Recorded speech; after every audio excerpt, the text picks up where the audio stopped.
મિત્રો, આપણે સાંભળ્યું છે તેમ પ્રમાણે કે આજે ભાદરવી બીજ છે અને બીજના દિવસે રામદેવજી બાબાનો જન્મદિવસ અને એ જન્મદિવસે ઉજવવામાં આવે છે। ત્યારે આજે જાણીશું બાબા રામદેવની અમરકથા વિશે। બાબા રામદેવ એ પોકરણગઢના રાજા અજમલના કુંવર, તેમની માતાનું નામ મિનળદે, અને અજમલ રાજાને ત્રણ પુત્રી હોવા છતાં તેઓ વાંજિયા કહેવાતા, એટલે કોઈ તેમનું મોઢું દેખવા ન માંગતા હતા। તેથી ખૂબ મૂંઝાયા હતા અને મિનળદેવને પણ એ જ અનુભવ થયો હતો। તેથી રાજા અનેક દેવી દેવસ્થાનના સ્થાને મન્નત માંગવા, માનતા રાખવા માટે જતા હતા અને પછી ભોળાનાથની આરાધના કરી અને આરાધના કરતાં ભોળાનાથ પ્રગટ થઈ અને તેમને કહ્યું કે બોલ અજમલ શું જોઈએ? ત્યારે બાબાએ કહ્યું કે મારે શેર માટેની ખોટ છે। ત્યારે તેમને દ્વારકા જવા માટે તેમને કહ્યું અને દ્વારકા જઈ અને ત્યાં જાય છે અને પછી ત્યાં આજુબાજુ દોડે કરે છે। ત્યારે મંદિરમાં જઈ અને ભગવાનને જ્યારે લાડુ ખવડાવે છે ત્યારે એ લાડુ ખાતા નથી, ત્યારે એને લાડુ માથામાં મારે છે અને તેથી એના પૂજારીઓએ ત્યાંથી કાઢી મૂક્યા અને ત્યાંથી કે ક્યાં છે ભગવાન કૃષ્ણ, ક્યાં છે કનૈયો, ક્યાં છે, આમ કરીને કોઈએ પૂજારીએ કીધું કે આ દરિયામાં છે, તો દરિયામાં કૂદી પડ્યા।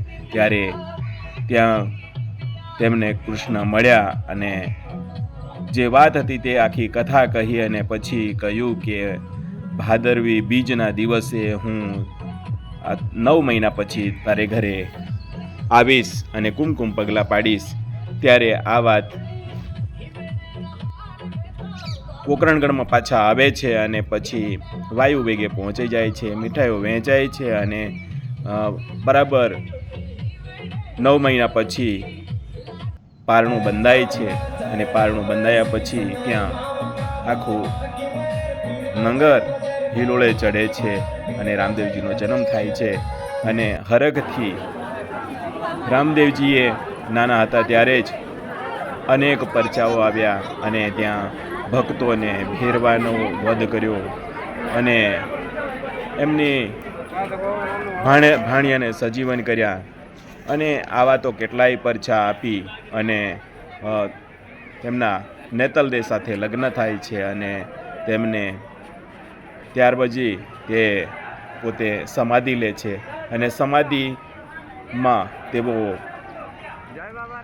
ત્યાંથી પોકરણથી જે રામદેવરા અત્યારે કહેવાય છે, રણુજા કહેવાય છે, તે જગ્યાએ એ કાશ્મીર નામનું ગામ છે, ત્યાં આગળ સમાધિ લઈ અને ત્યાંથી તેમની ડાલીબાઈ, એમની જે ધર્મની બેન કહેવાય, તેમની સમાધિ ખોદાવી। ત્યારે ત્યાં પણ તેમને સમાધિ સ્થળ છે અને ત્યાંથી બીજી સમાધિ ખોદાવી અને તેમને સમાધિ લીધી હતી।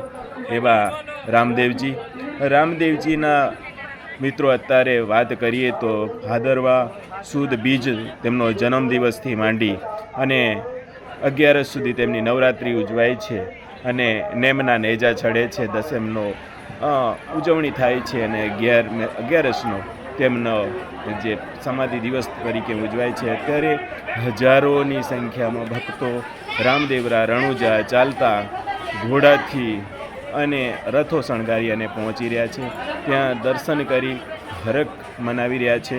ત્યારે આ રાત દિવસ બાબાના દર્શન કરવા લોકો ભક્તો હેલે ચડે છે અને આ જે ધજાઓ છે તેમને કહ્યું હતું કે ધજા અને ઘીનો દીવો હોય અને ગૂગળનો ધૂપ હોય ત્યારે તમને કંઈ પણ તકલીફ હોય ત્યારે તમે અવશ્ય મને યાદ કરજો. હું જ્યોત સ્વરૂપ પવન સ્વરૂપ હું હાજર રહીશ અને દુઃખ દૂર કરીશ એવું બાબાએ વચન આપ્યું હતું. એ વચનને અનુસંધાન મેં અત્યારે નિજ્ય ધર્મ તરીકે આખા ભારત દેશમાં અને વિદેશમાં પણ બાબાને ખૂબ આસ્થાથી લોકો પૂજા રચના કરી ધન્યતા અનુભવી રહ્યા છે. આજે નેજા છે એ પણ એમના માટે જે નવરંગી ધજા છે એ ખૂબ મહત્ત્વ ધરાવે છે. ત્યારે આ હતો બાબા રામદેવજીનો જન્મદિવસ અને ભાદરવી બીજ શા માટે ઉજવવામાં આવે છે તે માટેના આપણને અમરકથા વિશે જણાવ્યું. મને જ્યાં સુધી માહિતી મળી ત્યાં સુધી રામદેવજીની અમરકથા અને એમના જે આખ્યાનો છે તેના ઉપરથી આ માહિતી મળેલ છે. આપણી આ ભાદરવા સુદના પવિત્ર દિવસે આપની સમક્ષ મુકતા હું પ્રતાપસિંહ મૈડા આપની સમક્ષ મુકતા હર્ષ અને આનંદની લાગણી અનુભવું છું. રામદેવ બાબા દરેકના જીવન સુખી કરવા માટે અત્યારે માનવ જીવન એક બને તે માટે બાબા અત્યારે દરેક માનવ જીવન એક થઈ અને એક સાથે રહે એના માટેના ખૂબ મોટી આસ્થા અને વિશ્વાસ બાબા આપી રહ્યા છે. મળીએ નવા વિડીયોમાં રતનમહાલ દાહોદ યુટ્યુબ ચેનલમાં.